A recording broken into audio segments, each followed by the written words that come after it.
Voilà, j'ai terminé cette revue de presse et nous allons passer maintenant, eh bien, si vous le voulez bien, chers internautes, à notre première invitée.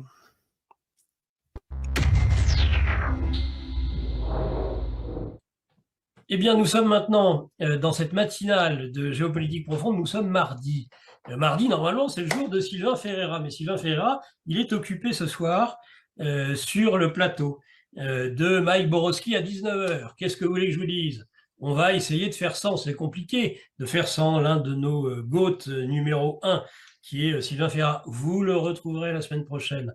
Mais nous avons la chance d'avoir énormément, et pas seulement un expert, sur la géopolitique mondiale, qui en plus, là, bien, nous allons voir, est la personne que nous invitons aujourd'hui, un spécialiste de l'armement, des armes de toute dernière génération, qu'elles soient issues de la Fédération de Russie, des États-Unis, de la Chine.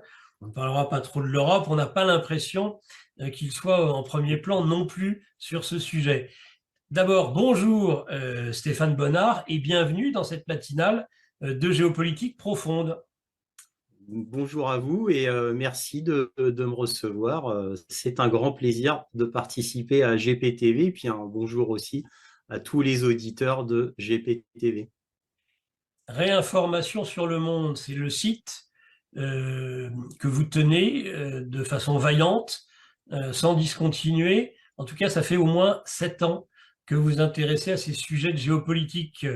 Est-ce que vous pourriez nous expliquer, pour qu'on apprenne à mieux vous connaître, vous êtes un ancien, vous avez servi dans l'armée, vous êtes un ancien militaire, et dans les postes les plus nobles du renseignement, tels que le secrétariat général à la défense nationale, le fameux SGDN mythique, en tout cas pour ceux de ma génération, à l'époque où nous avions fait notre service militaire. Qu'est-ce qui vous a, à part évidemment ce service rendu à la nation, incité à faire et à vous intéresser tant et à vouloir nous informer ou nous réinformer sur la géopolitique mondiale? Eh bien, en fait, quand j'étais au SGDN, mon chef, c'était le directeur de la Défense nationale, Monsieur Gombeau. Et comme j'étais un citoyen confidentiel défense, entre guillemets, donc il y a eu une enquête sur moi, etc., pour que j'ai toutes les accréditations, j'ai pu avoir accès à des informations très croustillantes concernant l'histoire militaire. Et j'étais au cœur du cœur et par accident, je suis tombé sur quelques vérités historiques très intéressantes sur la Première Guerre mondiale et la Deuxième Guerre mondiale, où j'ai pu avoir, grâce à mes accréditations, un peu le fin mot de l'histoire, que je ne peux pas vous révéler malheureusement, mais tout du moins, ça m'a ouvert l'esprit parce que moi, j'étais comme monsieur tout le monde au départ. Et donc, à partir de là, quand j'ai vu les énormités de l'histoire qu'on nous cachait, à partir de là, transformation, et je me suis mise à rechercher les vraies informations, entre guillemets, hein, même si ça ressemble plus à une quête qu'autre chose, peut-être même plus qu'à de l'investigation. Mais en tous les cas, c'est comme ça que j'ai basculé, et ça fait 25 ans que je fais ça, pour ainsi dire, sans discontinuer. Donc voilà, à partir de là, Et depuis géopolitique combien de mondiale. temps sur les réseaux sociaux, sur l'Internet? À peu près 7 ans, c'est ça? Voilà, à peu près 7 ans. Je faisais quelques conférences comme ça, mais tout à fait d'amateurs, avec tous ceux qui étaient intéressés à Saint-Michel, juste à la sortie du métro Saint-Michel, Mhm. dans les bars-restaurants. Et voilà, j'ai pris le goût de la pédagogie pour dire au groupe, à tous ceux qui voulaient se présenter, à tous ceux qui étaient intéressés à ce qui pouvait être intéressant de savoir dans le monde, que l'explication exacte de Tchernobyl, comment ça s'est passé, Par l'explication exemple. exacte de Fukushima, et bien d'autres choses, le 11 septembre, etc., etc. Voilà. Et à Pour partir vous de là, j'ai intéresser pu. au-dessous de l'histoire, en quelque sorte.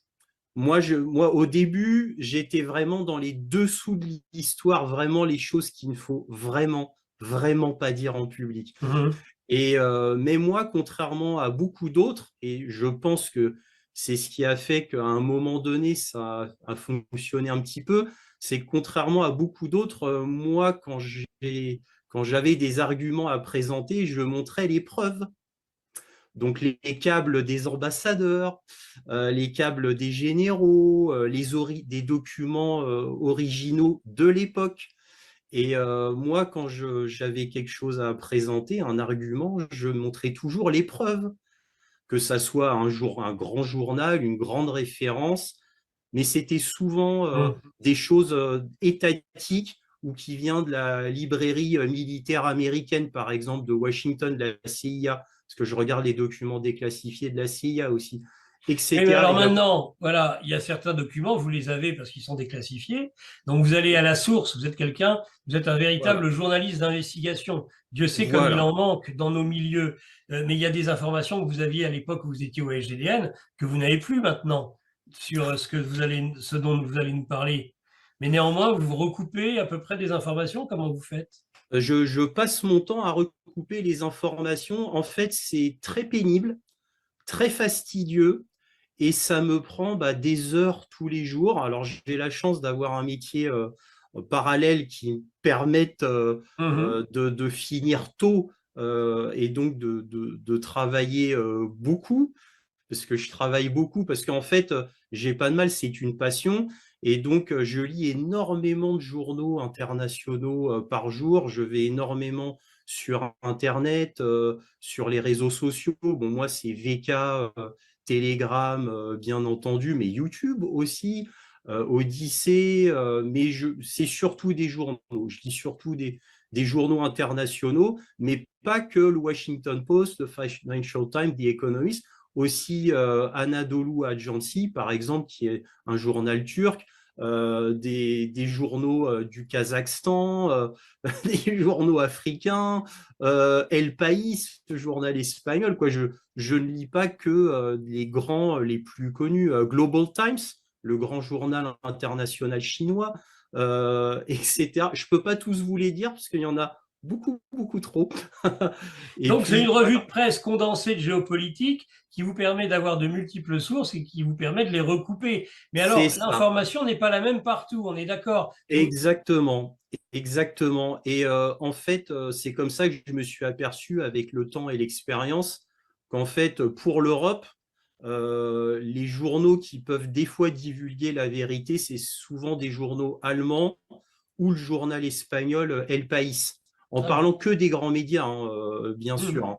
On a des fois des vraies informations qui viennent de Der Spiegel, voilà, ou Handelsblast, je ne sais pas si vous connaissez celui-là. Non. Bon, bref, voilà, donc beaucoup de recoupements d'informations et je travaille en gros 6 ou 7 heures par jour à lire des Ah, quand même, informations. Hmm. quand même.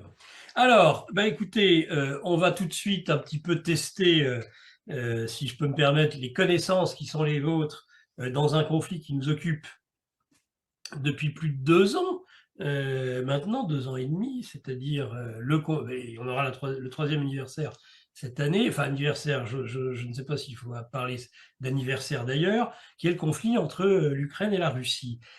Est-ce que vous voulez, en quelques minutes, vraiment nous résumer, vous, l'angle de vision qui est la vôtre de ce conflit, opération spéciale, guerre véritable, qui l'a débuté et pourquoi? Et puis très vite, on Oula. ira, puisque c'est un sujet qu'on connaît bien sur Géopolitique Profonde, j'ai envie de dire sur les actualités, les toutes dernières actualités, et on parlera peut-être même dans cette émission, si c'est possible, à la fois de faire un parallèle entre le conflit en Ukraine et puis ce qui se passe au Proche-Orient.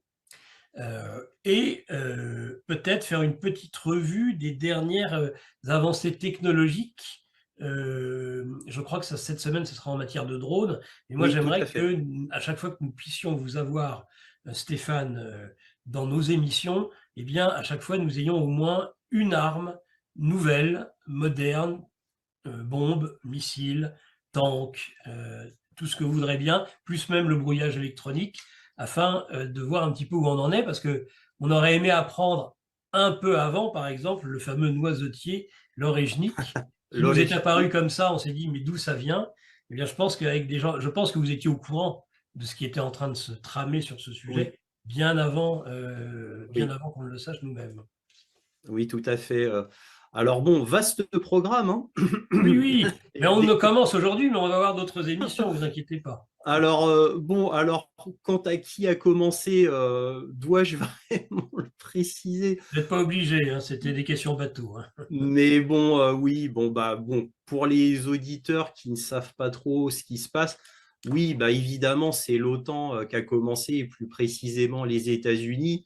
Et en fait, l'origine de l'origine, alors vraiment en quelques secondes, hein, on a 1991, on a James Baker qui promet à Gorbatchev de ne pas avancer d'un pouce vers l'Est. Évidemment, bon, bah, c'était faux. Suite à Euh, la chute du mur de Berlin. Mhm. voilà, Gorbatchev, donc lui, qui commençait à faire Perestroïka et autres, Glasnost, ben lui, il avait une vue occidentale un peu idéalisée, il a fait confiance, malheur à lui. Et qui a pris le relais et qui a vraiment détruit la confiance, bah, c'est Boris Yeltsin, bien évidemment. Et à partir de là, bah, n'oublions pas qu'on a Poutine qui a dit que c'était la plus grande catastrophe de la Russie quand il y a eu cette fameuse scission et la création de la CEI concernant la destruction de l'Union soviétique. Donc ça, c'est l'origine de l'origine. Mais sinon, pour aller, on passe toutes les étapes, parce qu'il y aurait beaucoup à dire, mais là, on n'a pas le temps. Donc, on va revenir à 2014, évidemment, la révolution de Maïdan, qui a été faite par les États-Unis, par la CIA, coup d'État, dont un haut responsable américain avait dit que c'était le coup d'État le plus flagrant de l'histoire, hein. Là, moi qui est un admirateur de Michel Collomb, que vous devez certainement connaître, il a fait des ouvrages là-dessus que j'ai lus, bien entendu, et je l'en remercie, un très grand reporter qui est Michel Collomb, qui m'a ouvert les yeux sur beaucoup de choses. Et là, sur le Maïdan, Kiev, le coup d'État américain en 2014, la création des accords de Minsk en septembre 2014, le Minsk 1 puis Minsk 2 en février 2015, qui a fait que Victoria Nuland, déjà, qui était l'architecte du coup d'État avec Jeffrey Piat, l'ambassadeur américain qui était à Kiev à ce moment-là, ils étaient l'architecte du coup d'État, les petites mains de la Maison-Blanche pour faire ce coup d'État en 2014. Et bien après, évidemment, il y a eu les accords de Minsk. Donc on peut dire qui ont participé au coup d'État, on peut le dire, hein, pour virer Yanukovych, on peut dire qu'il y a eu Angela Merkel, François Hollande, bien sûr, et les États-Unis, le grand marionnettiste. Alors pourquoi? Bah parce que Angela Merkel, elle l'a reconnu lors d'un entretien télévisé dans un grand journal allemand que bah, c'était pour rouler Vladimir Poutine dans la farine le temps de renforcer l'Ukraine pour une future guerre avec la Russie. Donc elle l'a avoué. Une semaine ou 2 semaines plus tard, François Hollande a confirmé les dires d'Angela Merkel. Donc en gros, on s'était complètement grillé, nous les Européens. Vladimir Poutine, qui a été extrêmement patient, qui a attendu pendant 8 ans, alors que le Donbass se faisait bombarder, et que ça a fait environ 14 000, 15 000 morts en mélangeant tous les morts, hein, des deux côtés, mais ça a fait surtout des morts du côté des Ukrainiens du Donbass. Donc il ne faut pas oublier qu'à cause du remplaçant de Yanukovych, donc Porochenko, qui était un anti-russe à fond, lui, il considérait, et d'ailleurs il l'a dit à la télévision ukrainienne, il a dit que les Ukrainiens de l'Est étaient des sous-hommes, hein, qui devaient se cacher dans leur cave, qu'on ne devait pas payer leur retraite, etc., etc. Donc à partir de là, bon, Vladimir Poutine, il a quand même tenu, il a quand même cru, il a été vraiment naïf sur ce coup-là un petit peu. Puis au final, il a craqué. Donc voilà, 24 février 2022, c'est l'opération militaire spéciale. Voilà, bon, ça c'était pour le commencement. Voilà, c'était pour donner une introduction. Vous avez passé votre épreuve et le cap. On va pouvoir passer à la question suivante. En fait, Stéphane Bonnard, c'est finalement les dernières informations, parce que on en apprend tous les jours. On nous explique le tout et son contraire. On a énormément de mal à distinguer entre ce qui est le fake news le plus absolu, entre ceux qui disent, mais de toute façon, la capitulation de l'Ukraine est pour demain, ceux qui disent les Russes s'enlisent, ceux qui disent attention, l'Ukraine de toute façon finira par triompher, les Russes n'auront bientôt plus de munitions. Moi, ce que j'aimerais avoir comme information aujourd'hui, puisque nous sommes dans une matinale, Stéphane, c'est quelles sont les dernières nouvelles du front? Où en sommes-nous? Alors, quelles sont les dernières nouvelles du front? Eh bien, en fait, là, ce qui se passe de plus saillant, c'est sur Grand Novosilka. Grand Novosilka, c'est un chaudron important qui se situe à l'ouest d'Ougledar. Alors, Ougledar, on dit Ougledar, c'est en russe, hein, c'est Vuhledar pour les Occidentaux, mais le vrai terme, c'est Ougledar. Et ben, à l'ouest, il y a Grand Novosilka, un chaudron qui est en train de se refermer. Et là, c'est très intéressant en tant que dernière nouvelle, puisque sur Grand Novosilka, il y avait environ 2000 soldats, d'après ce que moi j'ai pu savoir, ukrainiens. Et là, c'est la Bérésina à Grand Novosilka. Et là, ils veulent faire une retraite, les soldats, d'après ce qu'on peut lire de blogueurs ukrainiens, mais ils en ont l'interdiction. Donc, en gros, on leur demande de tenir héroïquement, et ça fait comme partout. Ça fait comme Ougledar, ça fait comme Kurakovo, ça fait comme Bakhmut. Zelensky ne donne jamais un ordre de retraite. Lui, c'est toujours tenez bon jusqu'à la fin. C'est absolument ridicule. Gagner Et du d'ailleurs, temps. Pourquoi il fait ça? bah, c'est une politique de la communication. En fait, il fait ça, c'est que pour tenir au niveau de la communication internationale. Zelensky sait très bien ce qu'il en est. Il sait très bien ce qu'il en est, mais le but du jeu, c'est de faire tourner le spectacle le plus longtemps possible pour qu'il se maintienne au pouvoir le plus longtemps possible. Hein, en réalité, Zelensky n'est plus président depuis mai 2024, en réalité, depuis le 27 mai. Donc, en réalité, il n'est plus président. Donc, Vladimir Poutine avait dit, en réalité, celui avec qui il devrait parler, c'était le président de la Rada. Mais bon, bref, donc Zelensky fait ça pour le show, pour le spectacle, pour la communication et pour parler aux grands médias internationaux occidentaux, pour leur dire, regardez, nous on est encore vivants, on fait encore des actions, regardez comment on résiste, regardez comment on est courageux, mais en fait c'est pas du courage, c'est du suicide. Et toutes les actions qui ont été faites depuis le 24 février par les Ukrainiens n'ont aucun sens militairement. Ça n'a aucun sens. Il y a rien, il y a aucune logique, tout simplement parce À qu'ils n'avaient Kursk pas les aussi? forces dès le départ. Kursk? Alors, Kursk, alors là, c'est le pire du pire du pire. Kursk n'aurait jamais dû exister. C'est un front qui a été inventé pour Zelensky pour dire, regardez aux yeux de tous qu'on en a encore dans le ventre, qu'on en a encore sous le capot et qu'on peut faire quelque chose.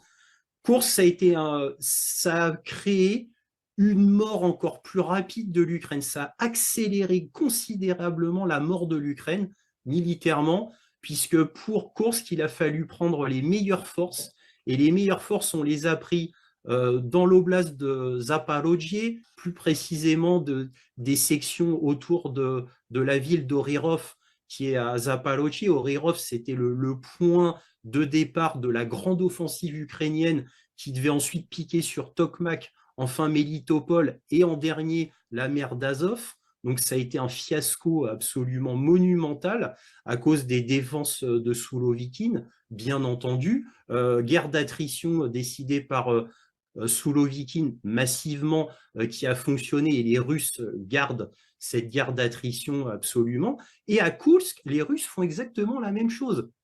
Ils ne se C'est-à-dire que précipitent les pas. Ukrainiens, On n'est pas dans la panique. Ils continuent. Ils y vont tranquillement. Ils détruisent voilà, toutes les forces. voilà.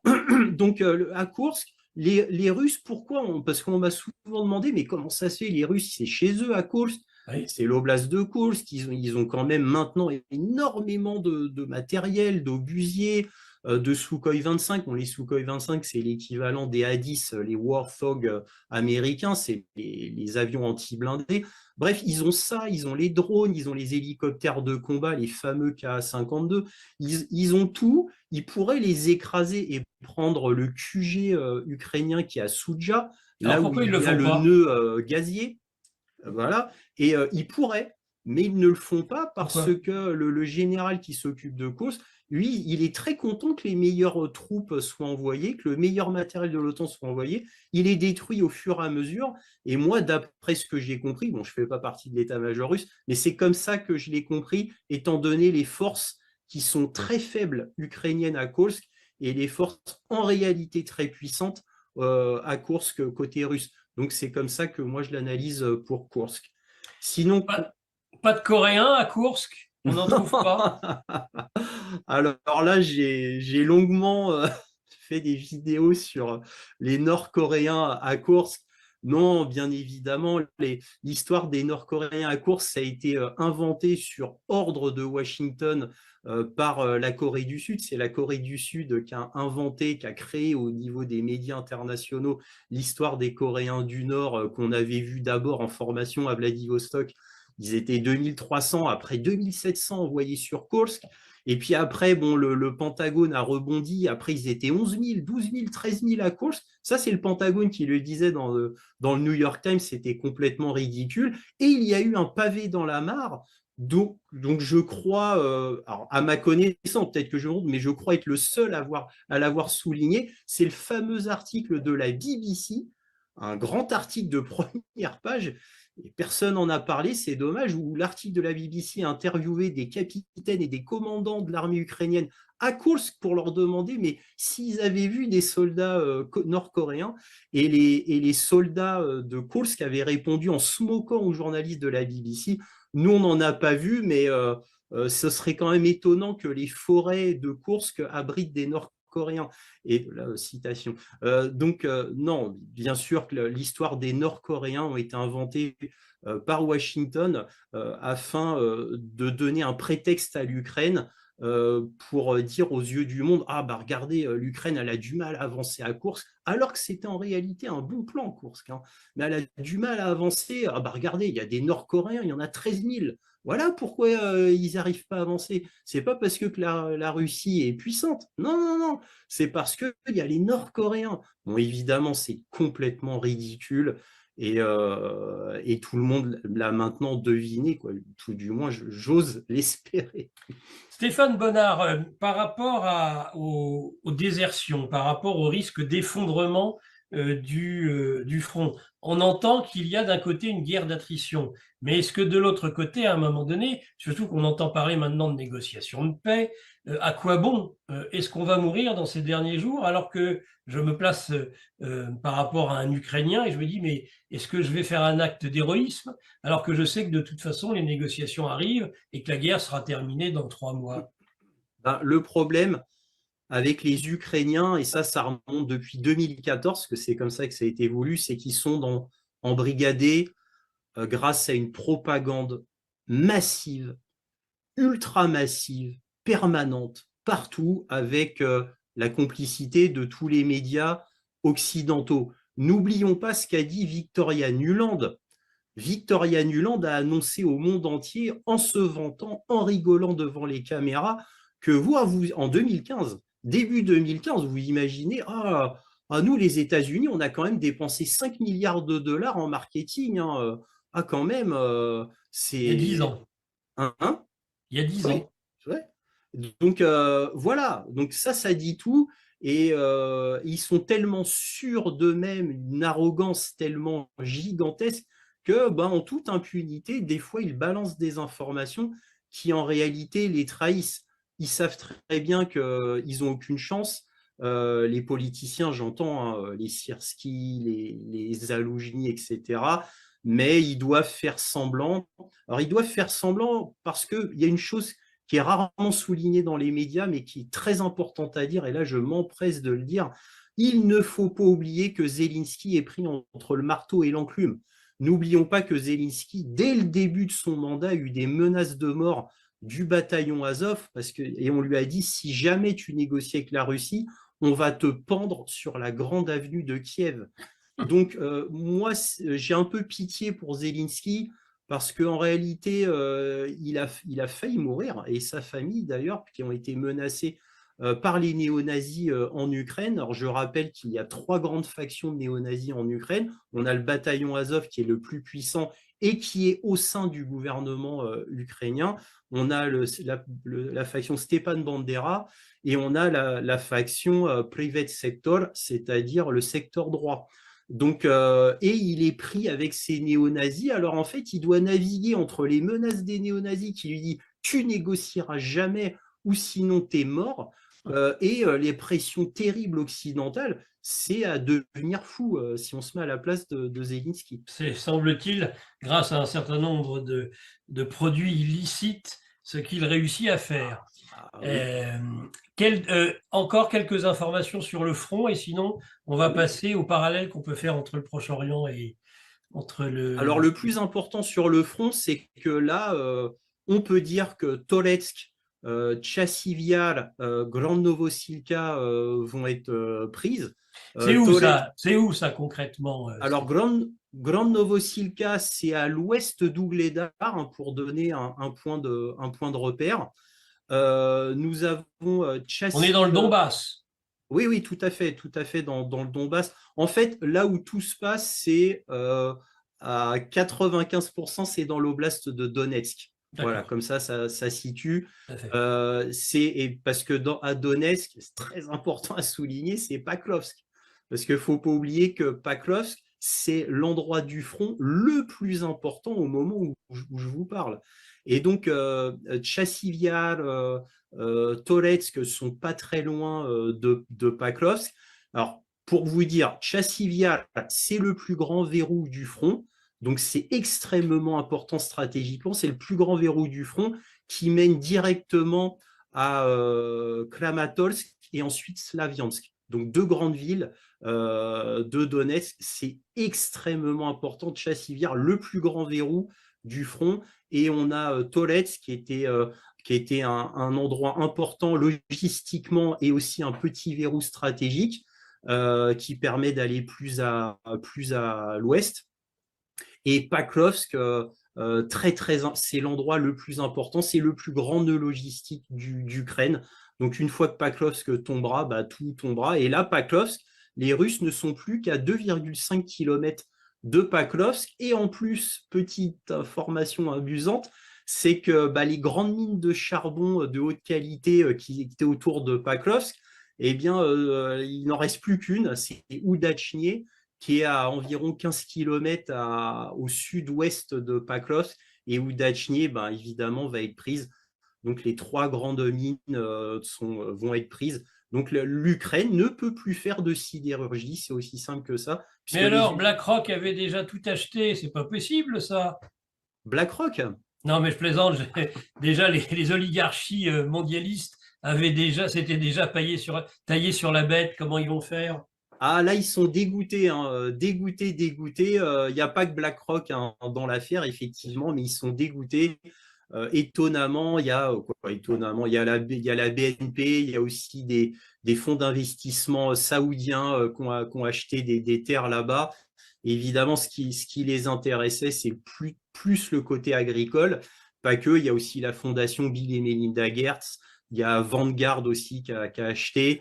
Je le sais grâce à un rapport du Oakland Institute fait par des Français basés en Californie qu'on sorti un rapport qui s'appelle Guerre et spoliation, que j'avais mis sur mon site et qui permet de savoir dans le détail, vraiment dans le détail au niveau presse scientifique, qui a acheté quoi, pour combien d'hectares et pour quel montant. Donc, j'avais Ça, on le lit sur Réinformation sur le monde, hein, c'est bien votre site. Tout à fait, et c'est la vidéo qui s'appelle Guerre et spoliation, où je reprends le rapport du Oakland Institute californien. Très bien. Donc là, on a les informations. Vous vouliez faire un rapport, mettre en relation, mon cher Stéphane, le sujet donc, ukrainien et le sujet Israélien. israélien. Tout à fait. tout à fait. Alors en fait, il y a des points communs hein, entre Zelensky et Netanyahou.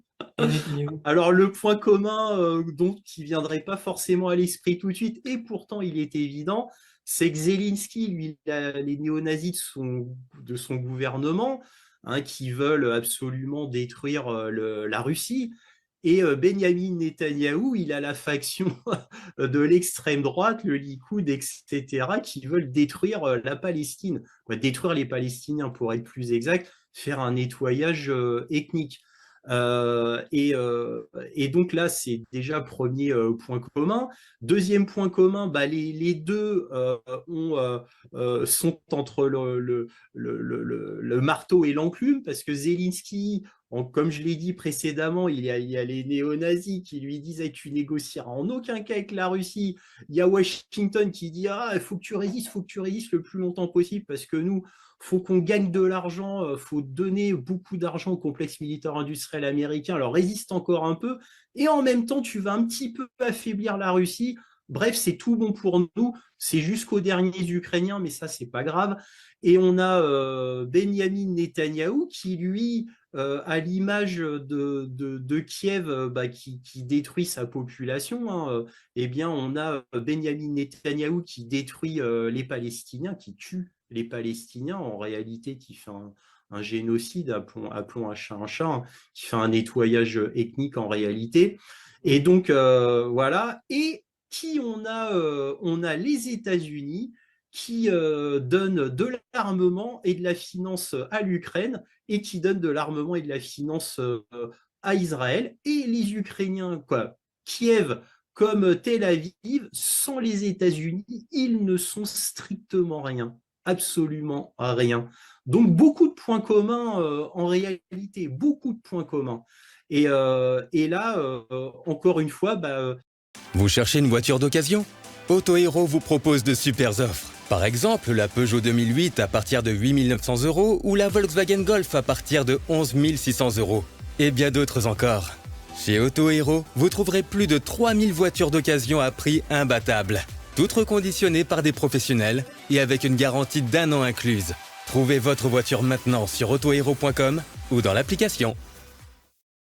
Trump nouvellement élu, là, ça va faire un gros changement, bien que pour le côté israélien, il y en a beaucoup qui vont être déçus, hein. Surtout à la dernière déclaration qu'il vient juste de faire, où il vient de dire que ce serait bien de faire un nettoyage Ouais. à Gaza, hein. Donc, bon, bref, je pense qu'on va Il pas aimerait avoir les que des voir, bonnes les nouvelles. Gazaouis, il aimerait les voir en Égypte et en Jordanie. C'est ça, exactement. Exactement. Mais bon, donc, c'est du Trump. De toute manière, Trump, il a le même cœur qu'Emmanuel Valls, hein, si vous voyez ce que je veux dire concernant Israël, hein. Son cœur, il y sera toujours envers Israël. D'un autre côté, Israël, c'est Israël qui l'a aidé pour sa campagne, hein, financer sa campagne présidentielle, hein. De toute manière, il est obligé, hein, il a des comptes à rendre, hein, Il a des Donald Trump. comptes à rendre. Eh bien, écoutez, de toute façon, il débute à peine sa présidence. Nous verrons bien, mais je pense qu'en effet, il y aura des changements de pied. C'est le chaud et le froid en permanence. Il C'est s'adapte ça. au terrain. Il est tout terrain, Trump. Et il est Et tout ça veut dire terrain, ouais. aussi que si le terrain change, le bonhomme change aussi. Il va falloir s'y faire. Ouais. Très bien, Stéphane. Alors, j'aimerais que, parce que c'est vraiment une de vos spécialités, les armements de haute technologie, de toute dernière génération. On parle de guerre de quatrième, cinquième génération, mais vous avez aussi des avions, des tanks qui eux-mêmes sont d'une certaine génération. Et je pense que cette guerre en Ukraine a été un laboratoire absolument exceptionnel Tout à fait. d'évolution militaire. Est-ce que, avant de nous parler de la dernière info du jour, vous pourriez nous lister les grandes nouveautés dont a accouché la guerre en Ukraine depuis 2022? Bah, j'ai envie de vous dire, c'est quasiment que du côté russe, hein. On a eu bien évidemment les FAB, c'est-à-dire ces fameuses bombes planantes hein, qui peuvent aller jusqu'à 3 tonnes côté russe. Ça va de 250 kilos à 3 tonnes. On a les drones, l'avènement des drones. Les Russes ont démarré avec un retard, hein. Les Ukrainiens, au début de la guerre, avaient un avantage au niveau des drones. et les Russes ont rattrapé le retard de manière exponentielle, de manière absolument incroyable, parce ils ont tout misé comme ça. Et ils ont simplifié l'administration militaire russe. Vladimir Poutine l'a simplifié de manière spectaculaire en un temps record.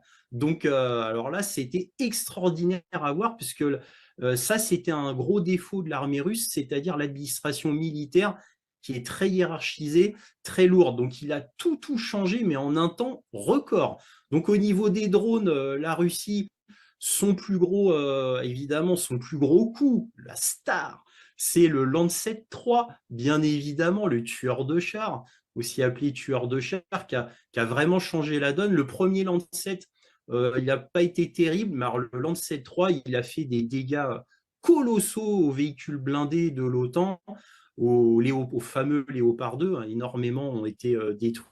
Même des Abrams. Ah. Et bien d'autres encore. Toujours au niveau des drones par fibre optique, c'est complètement révolutionnaire, donc on ne peut pas les abattre. Alors là, c'est extrêmement grave pour les Ukrainiens, ces drones à fibre optique, parce que là, ils sont complètement à la ramasse, là, les Ukrainiens. Heureusement que les Russes n'en ont pas pour l'instant utilisé très massivement, parce qu'évidemment, ça coûte très cher.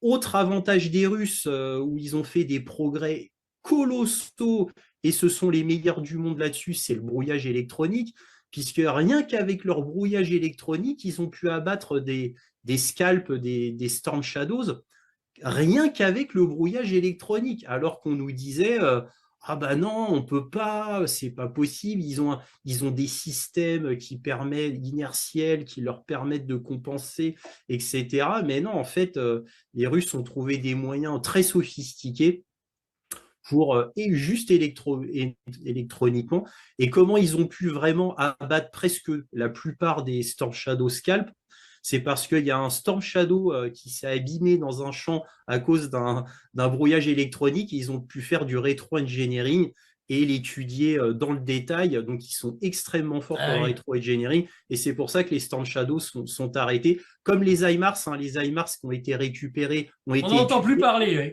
Bah non, parce qu'ils ne sont plus utilisés depuis très très longtemps, parce que presque 95% des roquettes HIMARS étaient arrêtées. Et donc, bon, ils avaient frappé en Crimée, entre autres, même sur les plages de Crimée, des actes dignes de terroristes. Ah oui, alors les actes, alors attention, à Crimée, c'est des attaques MS. Hein. C'est 6 attaques MS qui ont été envoyées sur la plage en Crimée. Et donc, les 6 ont été arrêtés, mais le dernier a mal été arrêté. Et il a mal été arrêté et les bombelettes sont tombées quand même sur cette plage qui ont fait quelques morts. Donc, les attaques MS sont très facilement arrêtées par les Russes. Et en fait, ce qui est le plus redoutable pour les Russes, c'est les drones ukrainiens. Parce qu'en fait, aucun système, même le meilleur système antiaérien du monde, ne peut pas arrêter des masses, des essaims de drones. Et ce qui m'amène, parfaite transition, aux drones, donc les derniers drones que viennent de sortir les Russes. Donc là, il y a le dernier drone qui va être montré à Abu Dhabi par le salon d'Abu Dhabi par Kalachnikov, et qui vont présenter le Cub-SM, Cub ou Cub, KUB-SM. Alors SM, c'est pour super manœuvrable. Donc, c'est des nouveaux drones dotés d'intelligence artificielle et commandés via un camion. Donc, les drones seront dans le camion. Le camion ouvre le capot et hop, ils sortent tous comme ça en essaim. Donc, c'est des drones relativement gros qui vont faire pas mal de dégâts. Donc, ça, c'est pas encore utilisé sur le front. Par contre, les Russes ont déjà utilisé 3000 drones microbes. Alors, les drones microbes, alors c'est les microbes. Hein. Ah oui? Microbes, 3000 drones qui ont déjà été utilisés sur le front avec succès, et eux se dirigent en essaim par une intelligence artificielle, et eux sont déjà combat proven. Hein. Donc 3000 utilisés, ils ont déjà fait des destructions. C'est des tout petits drones qui ont d'une faible charge explosive, et ces drones-là sont destinés à détruire des installations, des radars, etc. pas des véhicules gros, vraiment blindés ou des tanks. Mais ils ont déjà utilisé avec efficacité, donc Ils font 3000 quelle drones. taille à peu près? C'est de la taille d'un drone de particulier avec 4 hélices. C'est vraiment le drone tel qu'on peut se le représenter comme un jouet, quoi, hein, tout D'accord. simplement.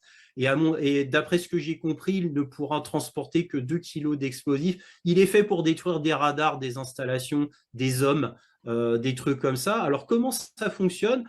L'opérateur doit l'envoyer sur le site où il y a le plus vraisemblablement la cible.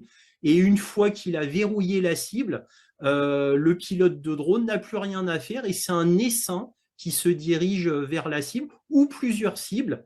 Voilà, mais il faut déjà lui montrer la zone où il y a des cibles potentielles. Après, on peut le laisser. Donc, c'est au niveau de l'intelligence artificielle, c'est un grand pas énorme. Et évidemment, bon, bah, les Ukrainiens ont du mal, même si les Ukrainiens essayent d'innover au niveau des drones, mais les innovations ukrainiennes au niveau des drones sont vraiment pardonnez-moi de dire ça, hein, c'est pas que je crache sur les Ukrainiens, mais c'est ridicule, hein, vraiment Comment absolument. ça se fait que on nous expliquait, ah, on va avoir, je me rappelle Jean-Claude Dacier sur une chaîne d'infos en continu, au moment de la contre-attaque, il y a, mais maintenant on va voir ce que c'est que les armes occidentales. On a vu comment ça se fait qu'on soit à ce point incapable aujourd'hui au sein de l'OTAN, puisqu'on sait bien que l'Ukraine n'est qu'un proxy, à réussir à développer des armes performantes qui répondent justement aux défis technologiques de cette guerre. Bah, le problème, c'est que en fait, on nous a menti depuis longtemps. L'exemple le plus emblématique, c'est le système Patriot. Tout le Oui, monde avait rigolé après la guerre en Irak en disant bah, arrêtez, en fait, 85% des patriotes n'arrêtaient rien du tout. n'arrivait même pas à intercepter des Scuds. Voilà, Je me exactement. souviens. Et après, bon, ils ont amélioré leur système. Il y a eu Hum. le pack 1, le pack 2, le pack 3, etc. Bon, pack 3, ils ont cessé d'améliorer le système. Mais le problème, c'est que bah, ça va dans l'air du temps. Le problème, c'est qu'on nous ment en permanence en nous disant le système Patriot, super système. Eh bien, malheureusement, dans mon dernier point sur l'Ukraine, donc qui date d'hier, j'ai publié une vidéo américaine militaire qui parle du patriote et qui dit en fait qu'il n'est pas bon. Et il prenait des exemples très précis de missiles outils qui n'ont pas été arrêtés par les patriotes, dont un est tombé en Israël. Donc, ils ont pris des exemples très concrets dont les patriotes n'ont pas pu réussir à arrêter. Et on parle d'un missile outil. On ne parle pas d'un Iskander M, d'un missile de croisière KH-101 russe ou d'un missile hypersonique. Ça, pareil, les Américains n'arrivent pas à faire de missiles hypersoniques, malgré que ce soit les premiers à avoir étudié les missiles hypersoniques dans les années fin 60. Ça Ah a été bon? les premiers. Et oui, ça a été les premiers. Le problème, c'est que les Russes, eux, ils ont écouté Jean-Pierre Petit qui développait le MHD, et les Russes, eux, ils l'ont écouté, et depuis fin des années 60, ils ont développé les missiles, tout d'abord, d'abord les torpilles. Ils ont fait, en utilisant le MHD, la théorie de Jean-Pierre Petit du MHD, ils ont fait les torpilles à supercavitation, des torpilles pouvant aller à 160 km/h sous l'eau, qui a énormément effrayé le Pentagone, qui a vite fait sa propre torpille ultra rapide, et grâce à des décennies de recherche, ils ont pu avoir plusieurs types de missiles hypersoniques. Et pour l'instant, au monde, seule la Russie a prouvé, au monde, mais vraiment prouvé de manière sur le terrain, qu'ils ont de véritables missiles hypersoniques. Là, les Américains se débattent. Nous, la France, on essaye aussi de faire un missile hypersonique, mais il y a les Chinois, on dit qu'il y a un missile hypersonique, mais les Chinois n'ont pas de missiles hypersoniques comme les Russes. Les missiles hypersoniques chinois, c'est des planeurs hypersoniques. C'est Oui. l'avant-garde russe. Hein, ce ne sont pas des missiles hypersoniques. Il n'y a que les Russes qui ont des missiles au monde avec le Kinjal et le Zircon. Et c'est tout. Voilà. Alors après, il y a les missiles balistiques hypersoniques. C'est vrai, donc il y a l'Oreshnik, qui est le seul de cette catégorie en portée intermédiaire. Et en longue portée, ils ont aussi leur propre missile hypersonique, les Ah Russes. bon? Donc, Ils ont des missiles hypersoniques dans chaque catégorie. Ah bah dites donc. Ça va être dur de les rattraper, hein. Ah, ils ont des dizaines d'années de retard aujourd'hui, les Américains. Non, non. Là, moi, j'ai lu les derniers rapports de Boeing et de Raytheon concernant le dernier missile hypersonique en préparation. Ils pensent qu'ils y arriveront dans 5 ans à avoir un missile hypersonique viable. Concernant le dernier missile hypersonique américain qui est en train d'être prototypé, quoi. Donc, on verra bien, mais attention, il ne faut pas dire que les Européens, les Américains ont des mauvais systèmes, hein. Les Occidentaux ont de bons systèmes, mais il est vrai que les meilleurs systèmes antiaériens, en missiles, en brouillage électronique, en bombes planantes, on ne peut pas battre les Russes. Surtout que là, ils ont fait des nouveaux systèmes antiaériens S-500 qui ont été mis en Crimée. Donc vraiment combat proven, pareil. Donc à la fin de la guerre, je pense que les Russes vont vendre énormément d'armements. Ils vont être très riches grâce à ça, je le pense, rien qu'en armement. Il y aurait Est-ce que beaucoup vous de choses à pouvez dire. nous rappeler, Stéphane Bonnard, ce que c'est que le système MHD de Jean-Pierre Petit? Alors, c'est le système magnéto-hydrodynamique. Donc, ça permet en fait un missile, si on veut parler. Allez, parlons du Kinjal. Par On va prendre hasard, un exemple, comme au ça sera mieux, hasard. hein.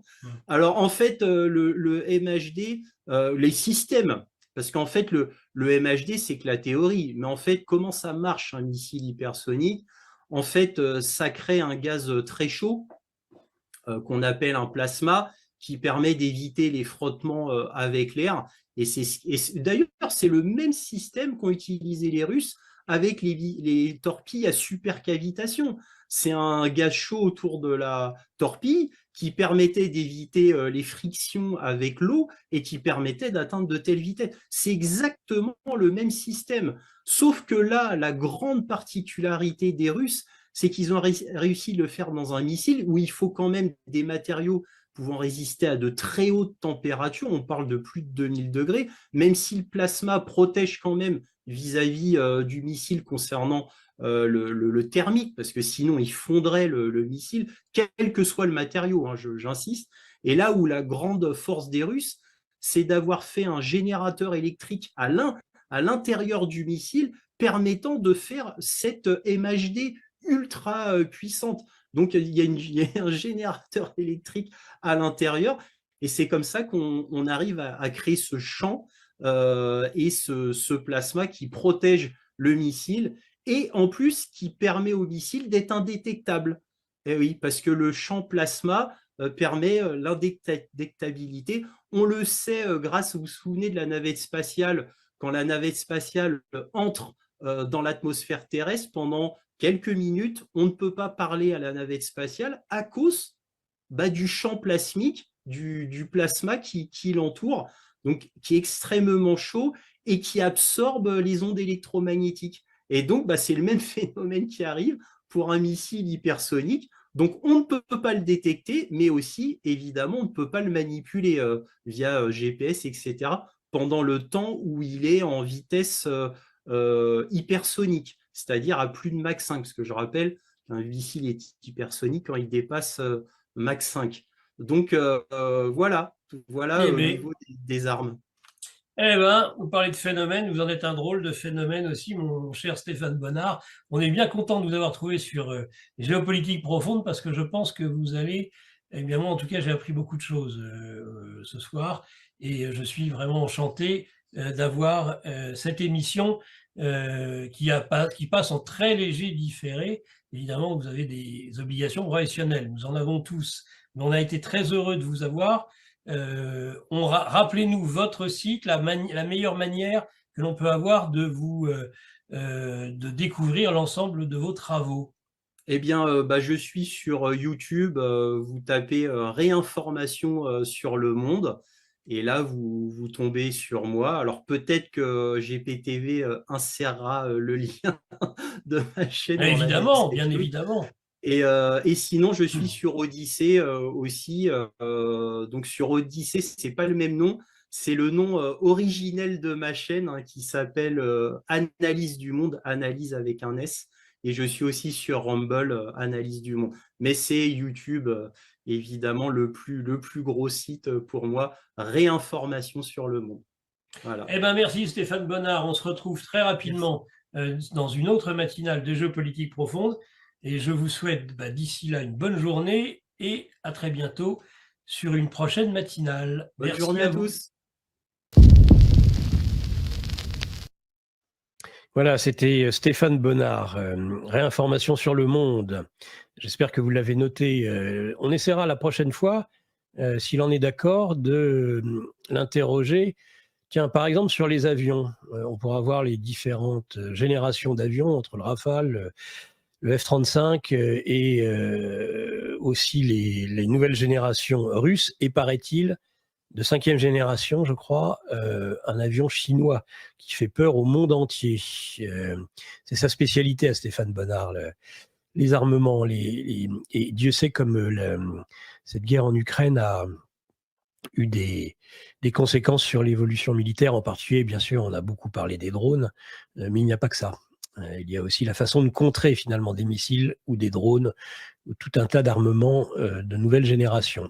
Eh bien, nous allons continuer après Stéphane Bonnard, non sans avoir rappelé aussi, je regardais, j'ai scruté un peu le chat, Monsieur Lolomba, j'étais extrêmement concentré sur Monsieur Bonnard. J'avais l'impression que vous vous en doutiez. N'en doutez surtout pas, j'ai beaucoup d'intérêt pour ce que peuvent dire nos invités. Voilà, à tout de suite.